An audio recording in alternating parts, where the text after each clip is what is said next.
Good morning. It's Wednesday, August 28th. This is Wake Up with KERA News. I'm Andrew Garcia.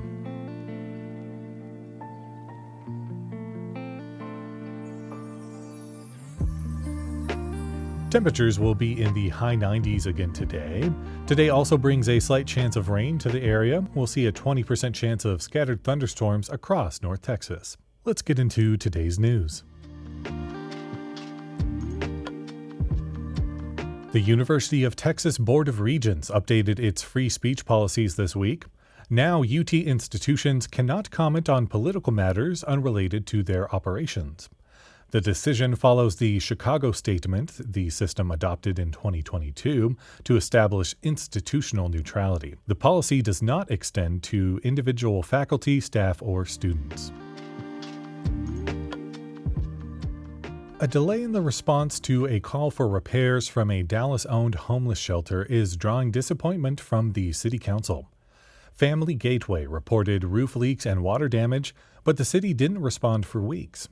Officials say that led to mold and closures of a daycare facility. There was some finger-pointing between the city and shelter about who was responsible for the repairs. Council members said that was an inefficient way to resolve the issue and not a good use of taxpayer dollars.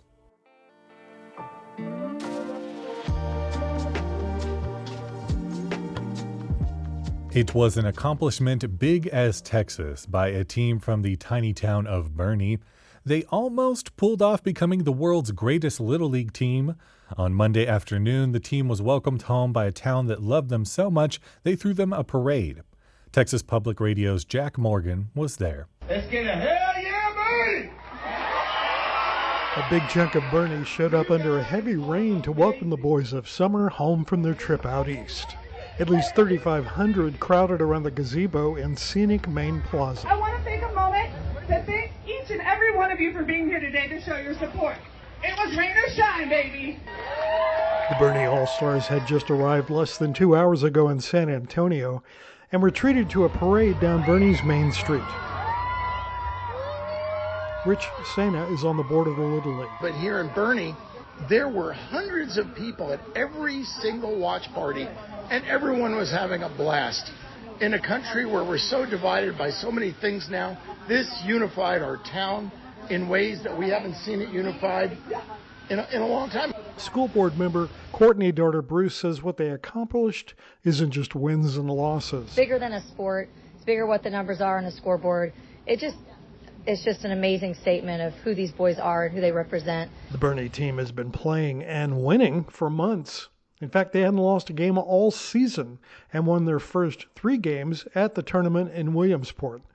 Coach Johnny Collins says the experience could have overwhelmed them. We were pretty nervous how they were going to handle all the lights and the people, but they just acted like it was another baseball game, which was really, really neat. Boerne was unbeatable until injuries began taking their toll. Finally, after 17 wins in a row, a team they'd beat 2 days previously, Florida, beat them in double elimination, 4-3 to cinch the national championship. We've had more than fun. It's been an unbelievable ride. The kids have been great through the whole process. Been a big stage for them to play on, and they handled it really, really well. While there were several stars on the Boerne team, perhaps its standout star was Julian Hurst.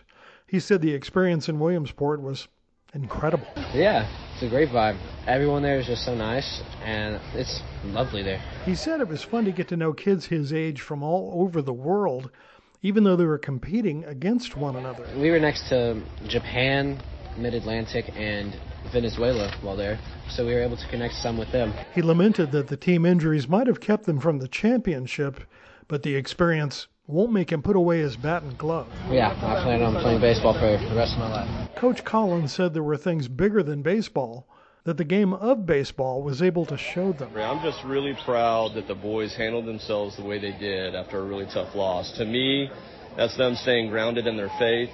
These kids were told by their coaches many times, this game is a game. It is not their identity. The rain let up, and as the festivities finished, the boys met with young fans and gave autographs to all who wanted them. I'm Jack Morgan in Boerne.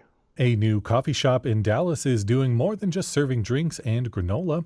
KERA's Zara Amici reports Be Kinder Coffee also provides support for refugee and asylum seekers. Be Kinder Coffee was founded by Jane Huang Gao, who herself fled Vietnam in 1975. She says the nonprofit shop aims to give back by hiring refugees and asylum seekers. Gao's vision also goes beyond employment. Be Kinder offers an educational program and scholarships for workers to help them acclimate to life in the U.S. Gao says it's about building a community of support. It will help them, make them feel that they are being seen and heard, and that their voice is being heard through someone that want to make a difference for them. Be Kinder Coffee is in North Dallas and open weekdays from 8 to 3. For KERA News, I'm Zara Mechi in Dallas.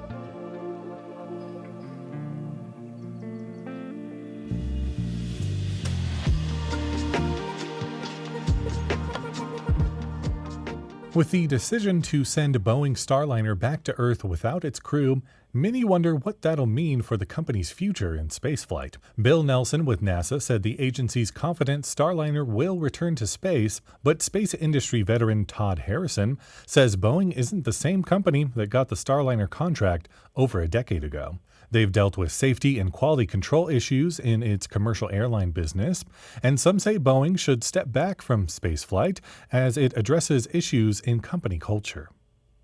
The Dallas Wings last night beat the defending champion Las Vegas Aces 93-90 in front of a raucous, sold-out crowd. The Wings came into yesterday's game losing their last 7 games against the Aces, but were able to put an end to that streak with some clutch free throws and staunch defense in the last minutes of the game. And the Rangers game last night against the White Sox was rained out. They'll play a doubleheader today to make up for it. Game 1 starts at 4 this afternoon. And this week is your last chance to see The Nazarene, The Way, the Truth, and the Life. It's an experimental exhibition transporting viewers through the life of Jesus. For more information and other events, visit kera.org/calendar.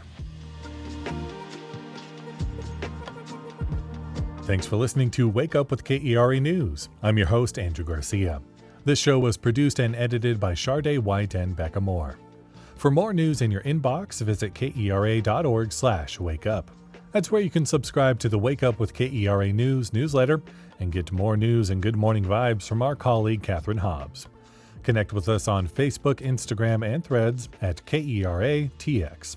And we'll see you tomorrow.